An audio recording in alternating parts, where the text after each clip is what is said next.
सब अच्छे होंगे और सब बढ़िया से पढ़ाई कर रहे होंगे, क्योंकि अभी भर्तियां बहुत सारी राजस्थान में आ रखी है। तो आज हम बात करेंगे कि रीट की तैयारी कैसे करें। स्पेशली जो नए स्टूडेंट हैं, जिनका BSTC first year second year चल रहा है, या जिनका BEd first year second year चल रहा है, जो पहली बार एग्ज़ाम देंगे और उनको पता ही नहीं कि हमें क्या देखना है, क्या छोड़ना है। तो हम इस विषय पे आज बात करेंगे, शुरू से लेकर लास्ट तक आपको कैसे क्या करना है, और ये भी बताएंगे कि आप पहले अटेम्प्ट में 130 प्लस नंबर कैसे लेके आए, है ना।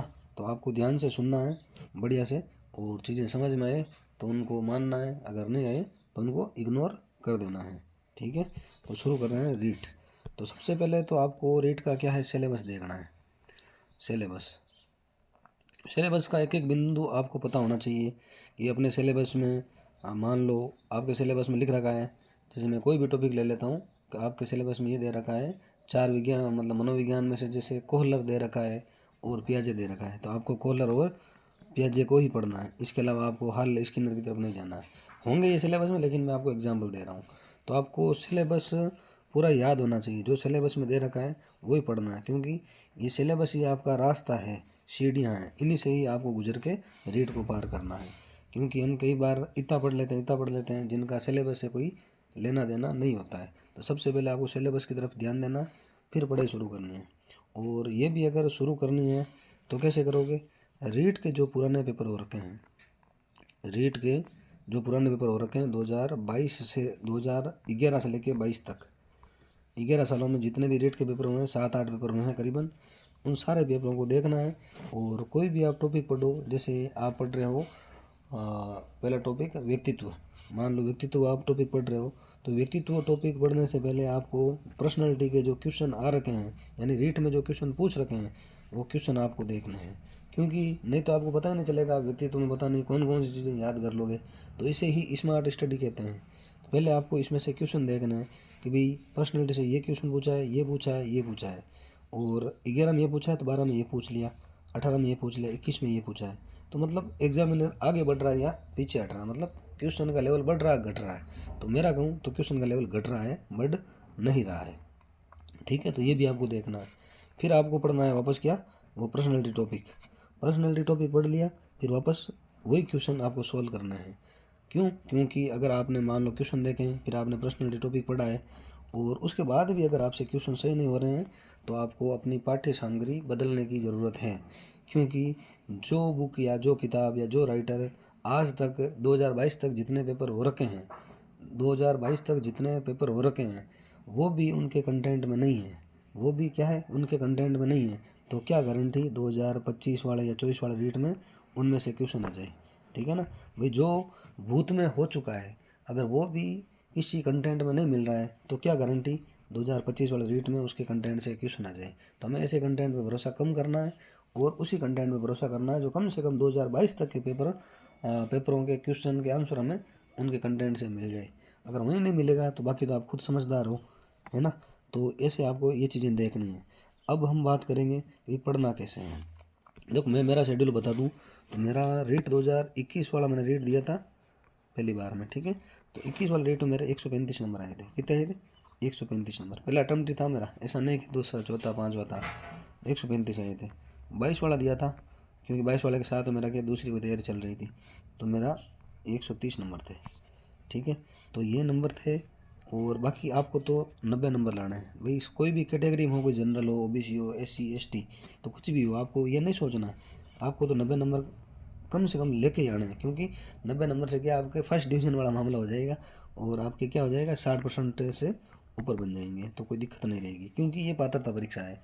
और आप देखोगे तो आपको तो नंबरों पे फोकस करना ही नहीं है, सही कहूँ तो आपको तो सिर्फ सिलेबस है, सिलेबस में देखो कौन से क्वेश्चन आ रखे हैं, कौन से नहीं आ रखे हैं। देखो मेहनत तो आपको करनी पड़ेगी, ये नहीं, बाकी आप मेहनत तरीके से करोगे तो अच्छे नंबर ले आओगे। इधर उधर पता नहीं क्या क्या पढ़ोगे तो फिर हो सकता है कि 90 नंबर भी नहीं आए। ऐसे भी मेरे नज़र में बैठे हैं जिन्होंने 20-20 घंटे पढ़ाई करी है, उनके 90 नंबर भी नहीं आ रहे हैं। और कई ऐसे बैठे हैं जिन्होंने 2 घंटे पढ़ाई करी, फिर भी उनके क्या आ रहे हैं 135 नंबर, 130 नंबर आ रहे हैं। मैंने 2 घंटे नहीं करी है, मेरा मत कहना, मैंने तो देखो 5 घंटे करी है, ठीक है ना। तो घंटों का कोई मतलब नहीं है। एक चीज़ ध्यान रखना, कई जने पूछते हैं सर कितने घंटे पढ़े, तो घंटों का कोई रोल नहीं है। आपको टारगेट बनाना है कि मुझे आज ये टॉपिक पूरा करना है, कल मुझे ये पूरा करना है, परसों मुझे ये पूरा करना है, उस दिन ये करना है। जैसे 7 दिन का ये शेड्यूल हो गया, 3 दिन 6 और ये 7 दिन। तो मेरा क्या रहता था, पहले दिन ये टॉपिक पढ़ा, ठीक है, दूसरे दिन नया टॉपिक शुरू किया, तो उससे पहले इस टॉपिक को देखा मैंने, ये पढ़ने से पहले इसे देखा। तीसरे दिन ये पढ़ा तो मैंने इन दोनों को देखा, क्या देखा, इनकी सिर्फ हाईलाइट जो मैंने कर रखा है या अंडरलाइन कर रखा है वो देखा।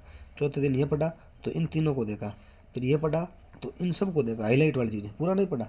ऐसे ऐसे करके मैं यहाँ तक गया, ठीक है। 6 दिन पढ़ा और 7वें दिन इस पूरे टॉपिक को एक बार वापस देख लिया। अब बताओ कितने रिवीजन हुए, 1 2 3 4 5 6 रिवीजन हो जाते हैं आपका एक टॉपिक पूरा होने से पहले पहले। तो आप क्या करते हो, अधिकतर आप तो क्या अधिकतर लोग करते हैं कि एक बार सिलेबस पूरा हो जाए फिर तो झंडे गाड़ देंगे। तो एक बार सिलेबस पूरा होते होते क्या हो जाता है, एग्ज़ाम आ जाता है। तो आपको ऐसा नहीं करना है, आपको क्या करना है, रिवीजन करना है ज़्यादा से ज़्यादा, क्योंकि मैं कहता हूँ रिवीजन ही डिवीज़न है। जितना अच्छा आप रिवीजन करोगे उतना अच्छा आपको डिवीज़न मिलेगा। पढ़ने का तरीका आपको यही रखना है, भले ही आपका सिलेबस 60% हो, भले ही 50% हो, इन 50% या 60% जो आपने पढ़ा है वो ऐसा होना चाहिए कि यहाँ से कैसा भी क्वेश्चन आ जाए हमारा क्वेश्चन गलत नहीं होना चाहिए। नहीं तो क्या है, बच्चे क्या करते हैं, 100% के पीछे भागते हैं और ये 50-60% से भी हाथ धो बैठते हैं। तो आपको ये गलती कभी नहीं करनी है और अनुभव से आपको सीखना है। हमारा अनुभव है थोड़ा बहुत, ज़्यादा तो नहीं, नॉर्मली अनुभव है। तो जो भी हम लोगों ने गलतियाँ करी या मेरे साथियों ने गलतियाँ करी तो वो आपको नहीं करनी है, ठीक है। और आगे हम बात करेंगे भी आपको कौन सी किताबें देखनी है, क्या देखना है, और भी कोई आपकी क्वेरी हो तो आप ज़रूर पूछ लेना। सबसे पहले हम L1 पात्रता परीक्षा की बात करेंगे। L1 लेवल 1 जिन्होंने BSTC DLED आदि कर रखा है तो वो कौन सी किताबें पढ़े, तो उनकी हम बात पहले करेंगे। 1 मिनट है ना। तो L1 देखो, एक चीज़ मैं आपको और बता दूँ अभी, रीट परीक्षा पार करने अगर आपको अच्छे नंबर लेके आने तो आपको इन चीज़ों में थोड़ा फोकस करना है। किन चीज़ों पे देखना है, एक मिनट बता रहा हूँ आपको मैं। जैसे आपका देखो 30 नंबर की भाषा 1 आती है, 30 नंबर की भाषा 2 आती है, 30 नंबर की मनोविज्ञान आती है, ठीक है। फिर 60 नंबर का पेपर आता है। तो इनमें से देखो 15 तो सब्जेक्ट हो गए और 15 शिक्षण विधियाँ, इसमें भी 15 शिक्षण विधियाँ, इनमें भी करीबन 10 नंबर की शिक्षण विधियाँ, और इसमें भी आता है करीबन 10 नंबर, मान लो आप कम से कम 10 नंबर की शिक्षण विधियाँ, कितने हुए, 15 30 40 50, 50 नंबर के तो मेथड आ रहे हैं। तो शिक्षण विधियों पे आपको अच्छे से फोकस करना है। अगर आप शिक्षण विधियों पे ही फोकस करते हो तो भी आपका अच्छे से हो जाता है। तो 50 नंबर की शिक्षण विधियाँ, यानी शिक्षण विधियों का पार्ट बहुत बड़ा है, इनको हल्के में नहीं लेना है।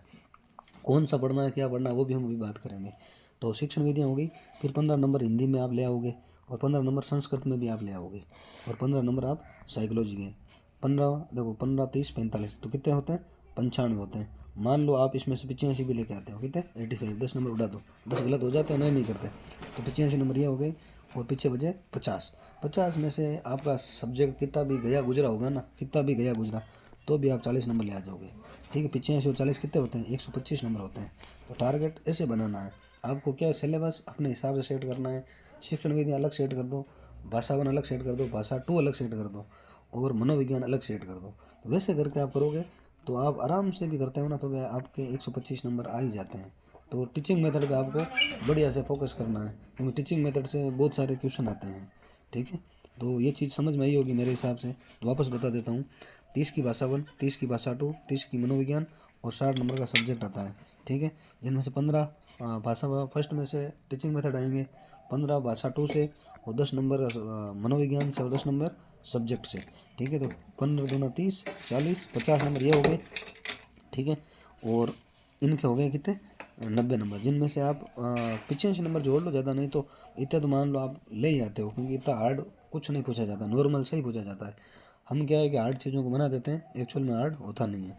तो 85 ये हो गए और सब्जेक्ट कितना भी गया गुजरा होगा तो भी आप 40 नंबर ले ही आओगे। तो 125 नंबर होते हैं, तो आपको कितने चाहिए, 90 नंबर। तो 90 तो आराम से ही आ जाते हैं भाई। अगर आप सोचते हो कि हमें यहाँ सिर्फ 90 ही लाने हैं, अगर इस अप्रोच से चलोगे तो यहाँ 60 नहीं आएंगे। तो आपको जितने ज़्यादा हो सके उस पर फोकस करना है, तो आपका पात्रता तो क्लियर आराम से हो ही जाएगा, ठीक है। तो सबसे पहले सिलेबस, वापस देखो, सबसे पहले सिलेबस, फिर ओल्ड पेपर, फिर ओल्ड पेपर हो गया नहीं, सिलेबस ओल्ड पेपर, फिर आपको मैटर देखना है, फिर वापस ये क्वेश्चन देखना है भाई इस मैटर से क्वेश्चन आया कि नहीं आया। अगर नहीं आया तो मैटर फेंक दो, जला दो मैटर को, कोई मतलब नहीं है। क्योंकि भाई पुराना क्वेश्चन भी इन मैटर से नहीं हो रहा था, आगे के क्वेश्चन कैसे होंगे। तो यही आपको करना है। और अगर ये बात आपके समझ में आ गई तो आप आराम से रीट या अच्छे से एग्ज़ाम निकाल लोगे। ठीक है। तो मुझसे कई जने पूछ रहे हैं सर आप क्या करते हो, तो मैं कुछ नहीं करता हूँ, बैठा हूँ सरकारी स्कूल में बच्चों को पढ़ाते हैं नॉर्मली, बाकी ऐसा ज़्यादा कुछ नहीं करते हैं। तो हम लोगों ने भी रीट दिया था, तो रीट में भी हो गया था, सेकंड ग्रेड में भी हो गया था, फर्स्ट ग्रेड में भी हो गया था, आरएस में भी हो गया था। तो फिलहाल मैं फर्स्ट ग्रेड मैंने ज्वाइन कर रखी है हिंदी से। ठीक है। तो कोई आपको इश्यू हो, मेरे से कुछ पूछना हो, तो आराम से बेहिचक आप पूछ सकते हो। ठीक है। हम आपकी मेहनत करेंगे, क्योंकि मैं तो यही मानता हूँ मेरी वजह से अगर किसी के जीवन में 1% भी फ़ायदा हो जाए तो मैं अपने जीवन को सार्थक समझूंगा। ठीक है।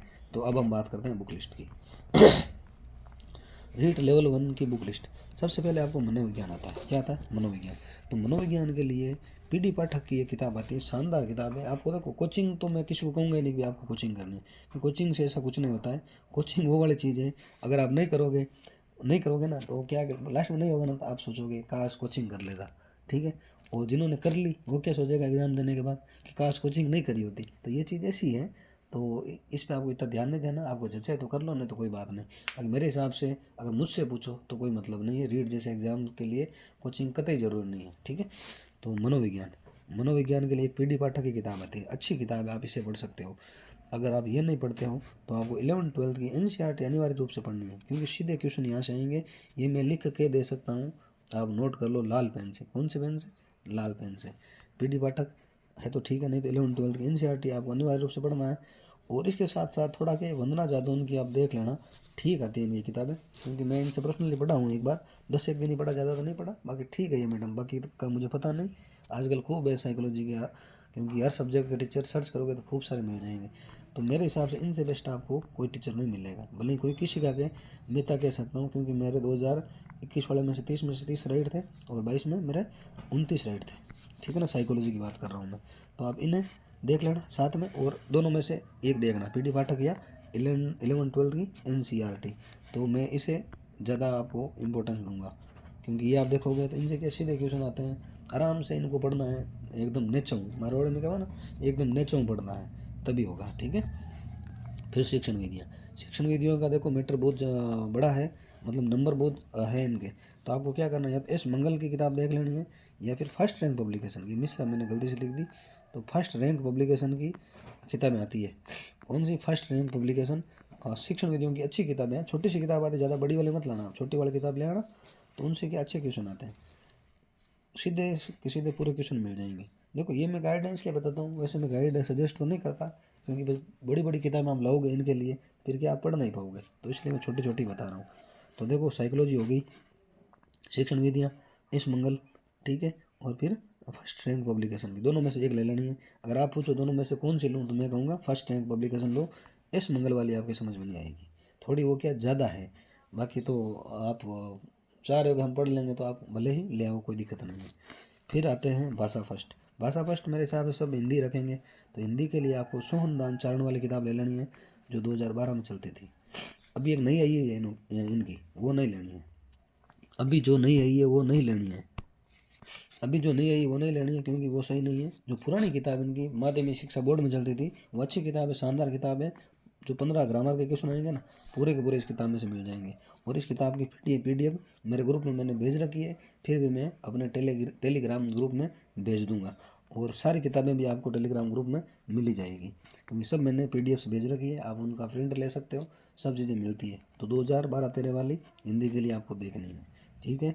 फिर हिंदी के बाद किसी के लैंग्वेज इंग्लिश है अभी फर्स्ट या सेकंड, तो उनके लिए एक बीके रस्तोगी करके किताब है, वो अच्छी किताब है, आप देख सकते हो। इंग्लिश का मैं नहीं हूँ, लेकिन मेरा दोस्त है, कभी उन्होंने इंग्लिश से किया था और अच्छे नंबर आए थे उनके, तो आप बीके रस्तोगी देख सकते हो। फिर संस्कृत, देखो संस्कृत के लिए साफल्यम पब्लिकेशन, आप देख लो। अगर आप चाह रहे हो कि हमें इससे भी कम देखना है, अच्छा करना है, तो मैंने संस्कृत में मेरे 28 नंबर आए थे। ठीक है। तो मैंने ये नहीं पढ़ी थी, लेकिन ये क्या है कि बहुत चल रही है, कोई कह रहा है ये है वो है, काफ़ी लोगों ने पढ़ी भी है, उनके भी अच्छे नंबर आए हैं। ठीक है। तो अगर आप मेरा पूछो तो मैंने पढ़ी थी कक्षा 9 और 10 की व्याकरण विधि करके आती है, एनसीईआरटी की किताब, कक्षा 9 और 10 व्याकरण विधि। तो ये आपको देख लेनी है।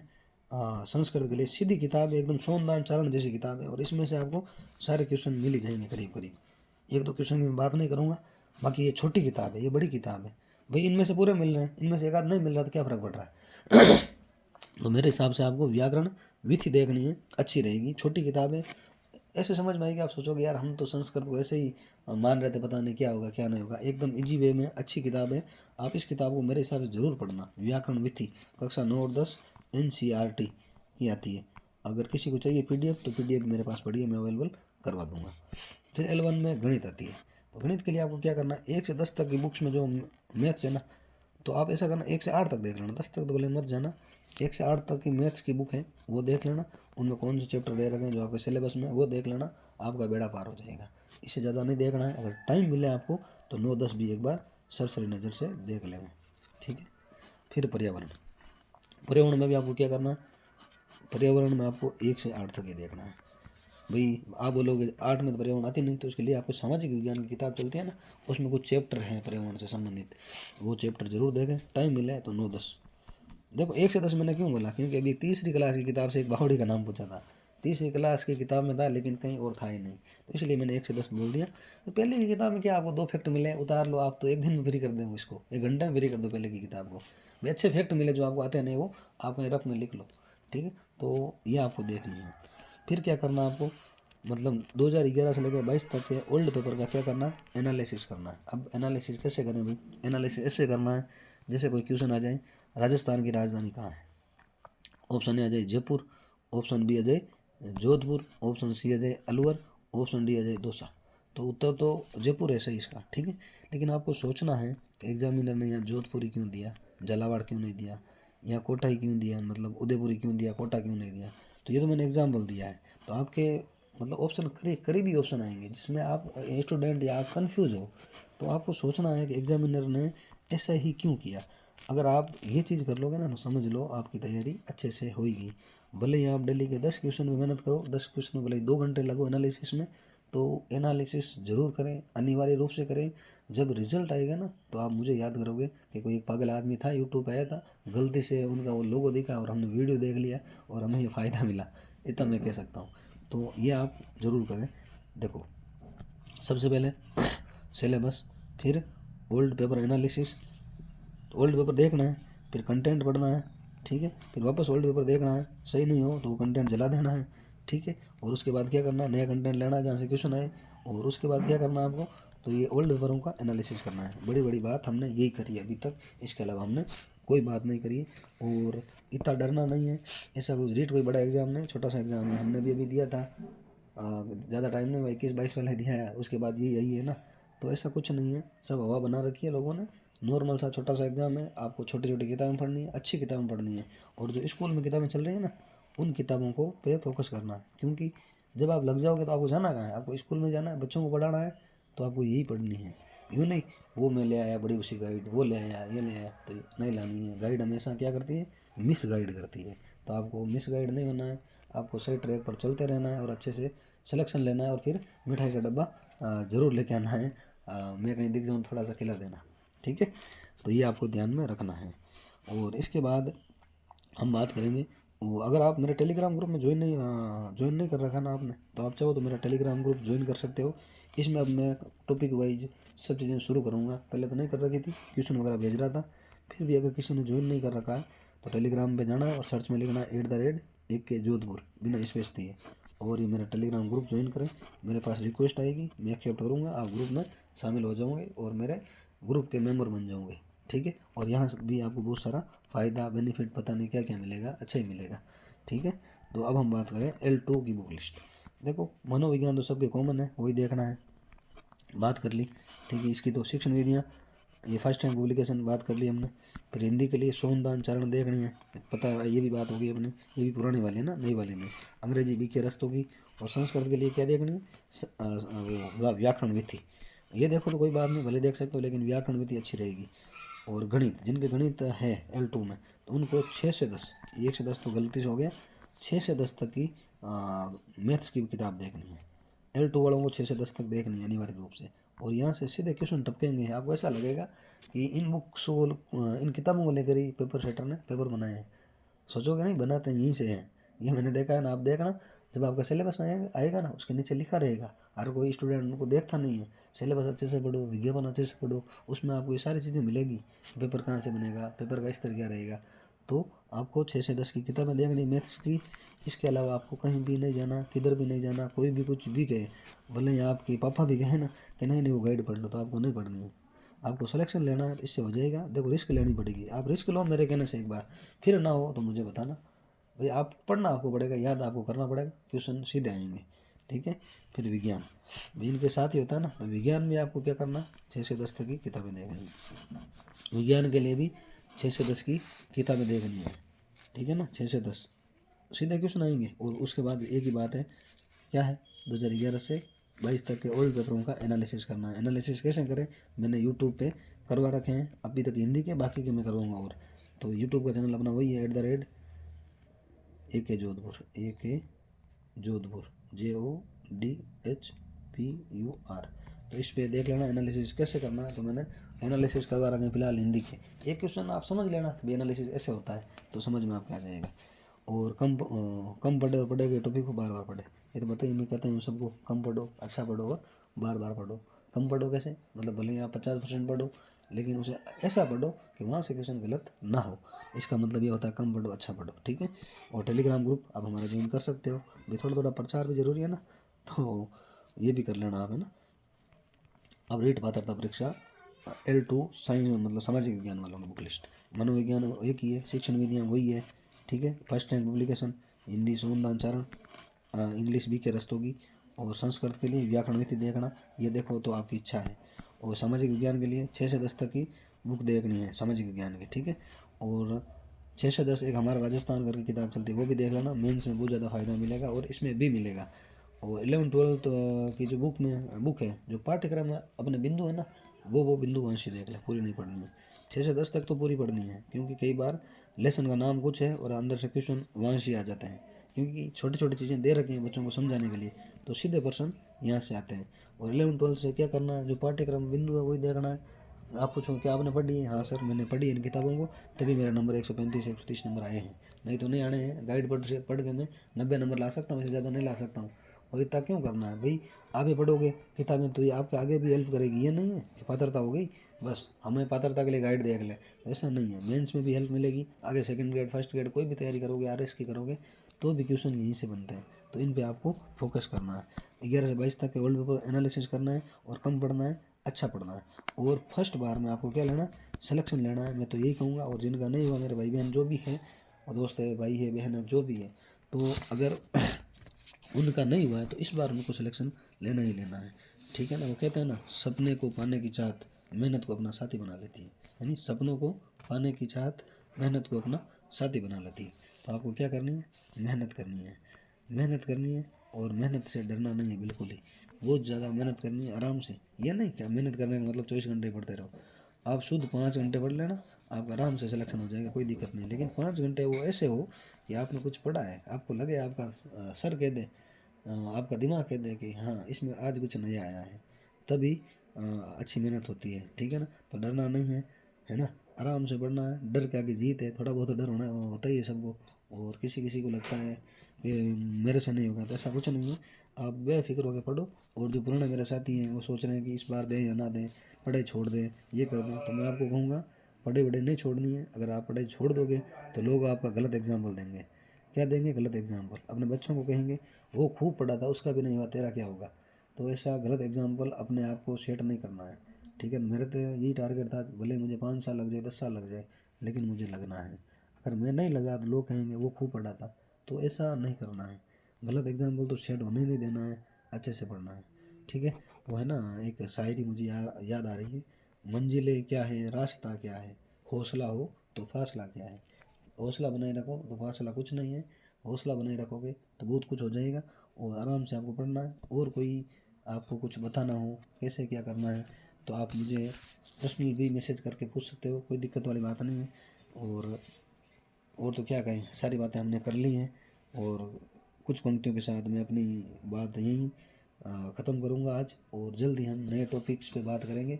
फिलहाल तो हम हिंदी पे ही बात कर रहे थे इस यूट्यूब चैनल पे, लेकिन अब हम बात करेंगे GK पे, मनोविज्ञान पे, सब पे धीरे धीरे बातें करेंगे। ठीक है। तो कुछ पंक्तियों के साथ मैं अपनी बात ख़त्म करूँगा। कि वही हकदार हैं किनारों के जो बदल दे बहावदारों के, है ना। ठीक है साथियों, मिलते हैं नेक्स्ट वीडियो में। जय हिंद, जय भारत।